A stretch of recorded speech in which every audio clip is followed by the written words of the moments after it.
Kami dari kelompok 3 ingin menyajikan tentang membaca dan menyajikan puisi dengan ekspresi dan intonasi yang tepat. Sebelumnya, perkenalkan anggota kami. Perkenalkan, nama saya Melpa Dwi Nurjat Dimarbun. Saya Sabrina Nureni Kautar. Saya Askia Salsabila. Saya Salsabila Sitorang. Saya Najwa Fisisda. Dan saya Alex Wijaya. Nah, di sini kami akan menampilkan tentang proyek bagaimana caranya membaca puisi.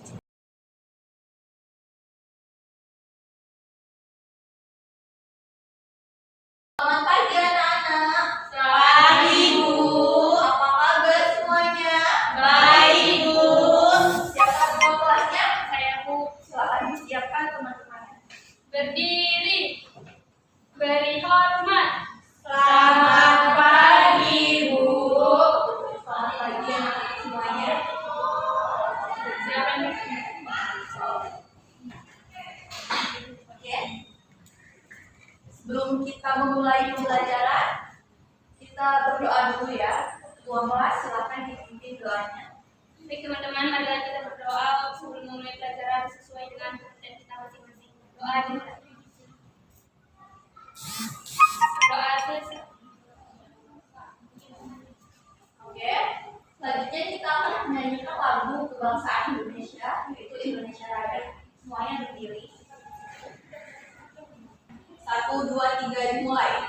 Indonesia tanah airku, tanah tumpah darah.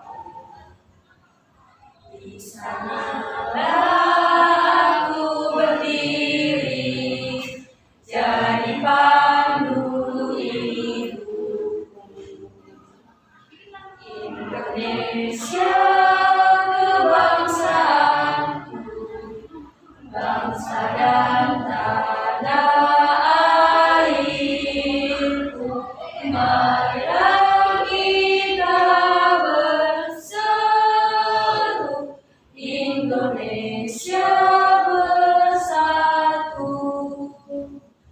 Hiduplah tanahku, hiduplah negeriku, bangsaku, rakyatku semuanya.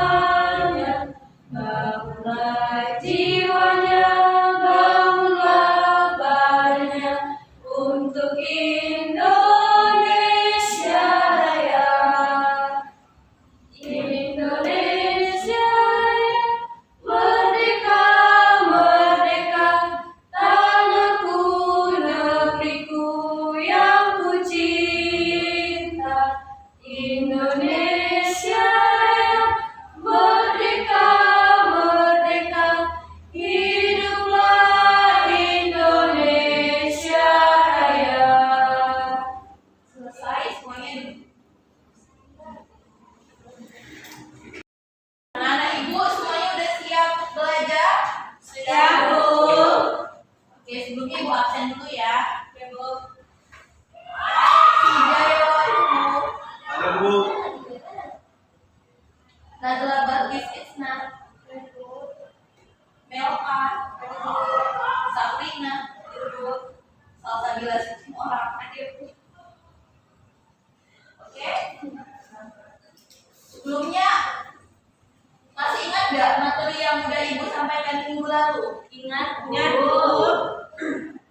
Materinya tentang apa kita bahas? Dongeng. Dongeng, ya Bu.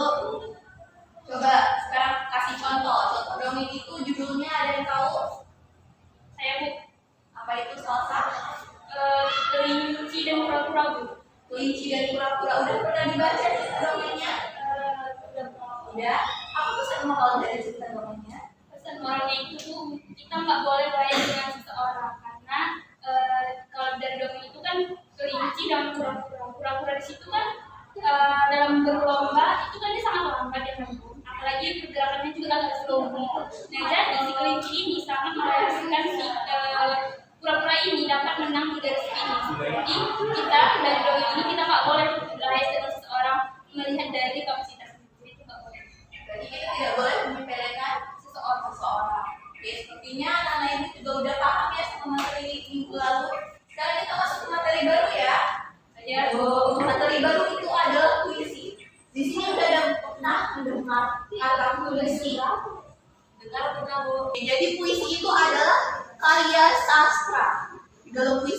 ada kalimat yang ditulis oleh penulisnya. Biasanya isinya itu dicurahkan sama si penulis untuk mencurahkan isi apa yang ada di dalam hati dia dan dikemas ke dalam bahasa yang indah atau yang biasa disebut kalimat yang puitis di dalam puisi. Nah, jadi puisi ini ada 5 bentuk. Ada 5 bentuk di dalam puisi. Ada berapa bentuk di dalam puisi? 5 bentuk. Oke. Bentuk yang pertama adalah sonet. Jadi sonet itu puisi dari Italia. Biasanya di dalam sonet itu ada 14 baris puisi. Apa tadi namanya? Sonet. Oke. Kita masuk ke selanjutnya yaitu pantun. Pantun inilah yang biasa kita dengar yang ada di Indonesia dan juga di Malaysia. Pantun ini terdiri dari 4 baris. Berapa baris? 4 baris. Apa namanya tadi? Pantun. Di pantun itu rimanya A B A B. Ada yang tahu apa itu rima? Ada? Nanti Ibu jelasin ya apa itu rima. Kemudian bentuk puisi yang ketiga. Bentuk puisi yang ketiga yaitu haiku. Haiku ini adalah puisi dari Jepang. Haiku ini terdiri dari 3 baris. Kemudian selanjutnya adalah balada. Balada ini adalah puisi yang mengandung cerita-cerita legenda, sejarah, dan juga cerita-cerita pahlawan yang heroik. Itulah tadi yang disebut balada. Kemudian bentuk yang terakhir itu ada ode. Tapi Ibu tanya dulu, tadi yang keempat, anak-anak Ibu udah ingat gak bentuknya apa aja? Yang pertama coba. Sonet. Sonet. Yang kedua. Pantun. Yang ketiga. Haiku. Yang keempat. Balada. Oke, sekarang kita masuk yang kelima. Yang kelima itu adalah ode. Apa? Ode. Ya benar. Ode ini adalah sebuah puisi yang ditulis oleh penulis untuk apa? Untuk memuji orang, untuk menyanjung orang. Biasanya nih kalau orangnya itu suka sama si dia, biasanya dia menulis puisi ode untuk memuji orang yang dia sukai. Atau dia mau mengucapkan terima kasih ke orang. Kalau kita udah merasa tertolong, terasa itu kan pengen memuji orang kan? Siapa yang kayak gitu? Kalau udah ditolong banyak kali pujiannya. Saya Bu. Ini adalah salah satu contoh pantun. Apa tadi pantun? Pantun itu ya terdiri dari 4 baris. Coba kita hitung barisnya ada berapa? 1, 2, 3, 4. Berarti udah paham kan yang mana baris? Paham Bu. Coba dibaca semuanya. Kalau ada sumur di ladang, boleh kita menumpang mandi. Kalau ada umur yang panjang, boleh kita berjumpa lagi. Oke, itulah tadi baris. Berarti baris itu yang ada dia mengandung kalimatnya. Dia baris pertama, kedua, ketiga, dan keempat. Udah paham tentang baris, selanjutnya kita tentang rima. Rima itu apa? Coba kita lihat di akhir kalimatnya. Ini ditulis pada. Yang kedua mandi. Yang ketiga panjang. Yang keempat lagi. Kita lihat akhirat dari kalimatnya. Panjang akhirannya padang akhirannya padang akhirannya mandi lagi inilah namanya rima. Kenapa? Karena ada pengulangan ya. Dia udah dibilang ladang diulang lagi di baris ketiga. Panjang mandi diulang lagi ke baris keempat lagi. Nilai dinamakan rima. Adanya pengulangan nilai disebut AB. Paham? Oke, semuanya tolong rapi ya Bu. Kemudian kita masuk ke yang ketiga, bait itu di dalam puisi tadi itu mengandung 1 bait. Bait itu seperti paragrafnya. Nanti setelah bait ada spasinya. Spasi itu untuk memisahkan bait-baitnya. Jadi dalam 1 bait itu ada 4 baris. Jadi yang 4 baris yang ada di pantun itu termasuk 1 bait. Biasanya puisi itu nggak cuma 1 bait. Ada banyak lagi 3 baitnya. Di sini paham tentang bait? Paham Bu. Kita masuk ke selanjutnya yaitu irama. Irama ini tekanan kata di dalam suatu puisi. nadanya, ada iramanya. Itu yang disebut irama. Contohnya, sebuah jaket berlumur darah. Jadi ketika kita membaca puisi itu diberikan irama atau tekanan agar puisinya itu lebih indah dibaca. Ingat kan? Ingat bahwa bagusnya. Coba tadi yang pertama apa? Baris. Yang kedua, rima. Yang tiga, intonasi. Dari mana? Yang pertama itu baris sama. Kedua, rima. Ketiga, baris. Keempat, irama. Intonasi itu ada di cara membaca puisi. Inilah selanjutnya yang kita jelasin. Cara membaca puisi. Yang pertama adalah artikulasi. Apa itu artikulasi, Bu? Artikulasi itu bagaimana cara kita jelas mengucapkan kata. Misalnya A, berarti jelas kita buka mulutnya. A. Coba semuanya A. I, U, E, O. A, I, U, E, O. Jadi dalam baca puisi harus dibuka mulutnya lebar-lebar sesuai kalimat atau katanya. Jadi jangan ada yang baca puisi itu nggak jelas intonasinya. Kalau misalnya nggak jelas kita baca intonasinya, kita mau bilang A tapi kita malu-malu buka mulutnya cuma A, nanti orang nggak dengar ngomong apa sih anak ini, kelak kata orang yang dengar. Jadi untuk baca puisi kita harus jelas artikulasinya. Yang kedua itu yang tadi dibilang baris intonasi. Intonasi ini tinggi rendah nada. Intonasi itu ada yang rendah, ada yang sedang, ada yang tinggi. Paham? Biasanya intonasi yang rendah itu ketika puisinya itu biasanya dengan emosi yang terkuras atau emosi yang rendah. Misalnya apa? Ketika orang sedih itu kan emosi yang terkuras. Biasanya kalau puisi yang bertema sedih, dia menggunakan intonasi yang rendah. Contohnya, ada yang mau ngasih contoh nggak? Ada yang bisa ngasih contoh? Oke, Ibu ada yang ngasih contoh. Pada puisi tentang ibu. Kau adalah wanita yang paling mulia. Itu kalau dia menceritakan tentang ibu, itu kan sedih, maknanya sedih. Berarti dia menggunakan intonasi yang rendah. Kemudian intonasi sedang biasanya ini dari rendah dia mau belajar tinggi itu melewati intonasi sedang. Tapi nggak semua puisi melewati sedang, ada dari rendah harus tinggi, ada juga yang melewati sedang. Kemudian yang tinggi, biasanya yang tinggi ini ketika makna puisinya mengandung emosi yang berkorban, emosi yang kuat. Contohnya puisi perjuangan. Ibu kasih contoh. Kita adalah rakyat Indonesia dengan suara yang tegas, intonasi yang tinggi. Itu makna dan tujuannya apa? Membangkitkan atau membangunkan semangat para pendengar. Paham tadi mengenai intonasi? Paham, Bu. Apa? Artikulasi. Apa artikulasi? Pengucapan yang jelas. Ya, pengucapan yang jelas. Yang kedua, Intonasi. Apa intonasi?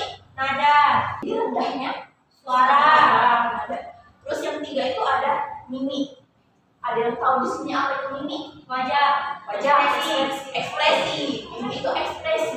Puisi itu kan banyak maknanya, beragam jenisnya, berarti juga beragam emosinya. Ketika membaca puisi kita harus menunjukkan ekspresi yang sesuai. Kalau sedih, ya sedih kalau muka kita. Kalau lagi semangat, ya semangatlah muka kita. Kalau lagi marah, marahlah muka kita. Jadi kita harus baca puisi dengan ekspresi yang sesuai sama puisinya. Karena kalau nggak sesuai, itu mengurangi daya tarik orang pendengarnya. Paham di ekspresi di sini? Jangan pula nanti pas lagi puisinya senang, ekspresinya kaku, sedih, nggak cocok kan? Enak nggak ya? Nah, baca puisi harus menggunakan ekspresi yang jelas. Kemudian yang terakhir itu ada gestur. Gestur itu gerakan kita ketika berpuisi. Biasanya kalau berpuisi itu badannya harus tegak. Jangan yang kayak gini lah, Ini bukan cara berpikir yang baik. Rasa itu bukunya. Iya, itu terlalu rasa, betul berarti. Jadi jangan ada yang baca puisi yang nggak ada di gigi ya, kayak gitar, goyang-goyang, nggak baik. Jadi puisi itu kayak nggak goyang, dia. jangan pargoy gitu, terus jangan apa lagi, jangan engkol ya kan. Cukup. Jadi baca puisi itu badannya harus enggak. Gunakan gerakan yang jelas. Misalnya kita mau menunjukkan di sana bendera merah putih berkobar, jangan nunjuknya itu level. Di sana bendera merah putih. Iya, bukan. Enak tadi ya? Gak enak, Bu. Enak lagi ya. Kalau orang nunjuk sana nggak tahu ya apa hilang ada ini. Iya, Jadi Bu. kalau misalnya orang sakit, kita kan orang sakit. Makanya kalau kita berpuisi, gunakan gerakan yang jelas. Kita mau nunjuk berkobar bendera merah putih di sana, tunjuk jelas. Atau kalian bilang saya, kalau misalnya kalian bilang saya cuma kayak ini, saya adalah buat ini orang di belakang sana itu nggak jelas nih. Ngapain lah ini? Kalau kita tunjukin dengan gerakan yang jelas, saya adalah wanita.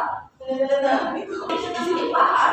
Kamu dan itu kita berpuisi, kita harus menggunakan gerakan yang sesuai dan ini aku bertanya. Kenapa ada dua baca puisi akan dibentuk? Iya, Bu. Global. Jadi kalau misalnya kalian ada di panggung yang mau berpuisi, banyak yang nonton, gak usah pedulikan. Karena semakin kalian grogi, semakin jelek puisinya, semakin bagus, semakin baik, semakin kita gak terlalu mencerahkan orang. Kita fokus ke puisi kita, kita bagus juga kayak cara membaca puisinya. Coba yang pertama tadi apa? Artikulasi. Apa itu artikulasi? Ucapan. Jelas. Intonasi. Apa itu? Tinggi rendahnya nada suara. Tiga. Mimik. Keempat. Gestur. Oke. Tadi kan ibu udah kasih tahu nih kayak mana cara baca puisi dengan caranya yang lebih banyak lagi. Yang sekarang ibu mau nantang nih anak-anak ibu. Siapa di sini yang berani baca puisi? Sekarang ibu mau tanya sama anak-anak ibu. Siapa di sini yang berani baca puisi di depan? Saya, Bu. Iya, bagus sekali Melka. Melka mau baca puisi. Iya. Judulnya apa? Silakan ke depan. Yang lain didengar ya kawan-kawannya. Sini, Aku, kalau sampai waktuku, ku mau tak seorang pun kan merayu, tidak juga kau, tak perlu sedus-sedari itu. Aku ini binatang jalan, dari kumpulan terbuang. Biar peluru menembus kulitku, aku tetap berada menerjang. Luka dan bisa kubawa berlari hingga pedih ini pergi, dan aku akan lebih tidak peduli. Aku mau hidup 1000 tahun lagi. Terima kasih. Bapak ini keren sekali ya. Dia Ya, Bu. bisa berani membacakan puisi di depannya dengan bagus. Padahal ibu baru jelasin tadi, tapi dia udah langsung berani baca puisi di depannya. Ibu harap anak-anak ibu yang lainnya juga bisa percaya diri untuk ke depannya. Minggu depan ibu mau ngasih tugas kalian cari puisi masing-masing. Boleh ditulis kalian sendiri, boleh juga kalian penulis-penulis terkenal dibacakan satu-satu ke depan kelas. Paham? Tugas kita. Sekianlah materi kita untuk hari ini. Ada yang bisa menyimpulkan mata pelajaran kita hari ini? Ada yang bisa disimpulkan? Banyak mau nggak ada. Oke, karena nggak ada, ibu sendiri yang menyimpulkan. Di puisi ini tadi ada yang kita pelajarin, ada bentuk-bentuknya. Ada apa lagi? Sifat morfologis. Yang ketiga, cara baca puisi. Bentuk-bentuknya yang pertama tadi apa? Sonnet. Yang kedua, Pantun. yang ketiga, Haiku. yang keempat, Balada. Ode. Kemudian sifat morfologis yang pertama, Baik. baris. Baris. Yang kedua, Irama.